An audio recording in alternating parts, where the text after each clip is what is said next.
My Lords, I rise to speak in broad support of the regret motion of the noble Lord Palmer.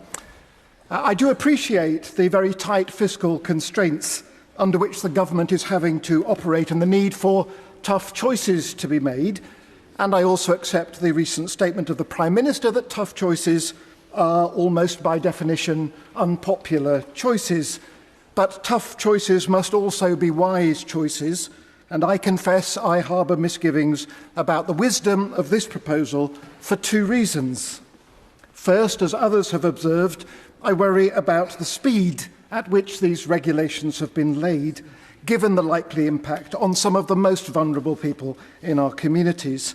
There has been no careful assessment of the impact, which is bound to be exacerbated by the fact that the energy price cap has just been lifted, meaning that this winter many pensioners will be faced by increased fuel tariffs, precisely when they are bound to incur increased fuel consumption, and just when a relief they've previously enjoyed has been withdrawn.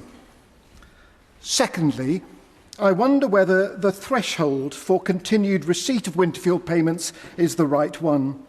I do understand that pinning continued payments to pension credits will make it straightforward to administer, and given the speed with which the government feels it needs to act, I appreciate the appeal of this simple solution.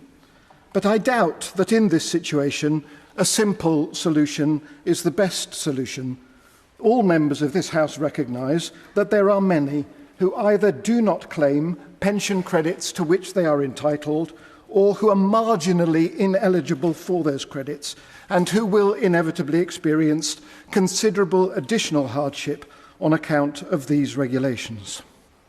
I am grateful to the noble lady, the Minister, for the encouragement she has been giving this week to all those who are entitled to pension credits to apply for pension credits, and I wish to assure her that I shall do everything I can to communicate that message across South Yorkshire and the East Riding.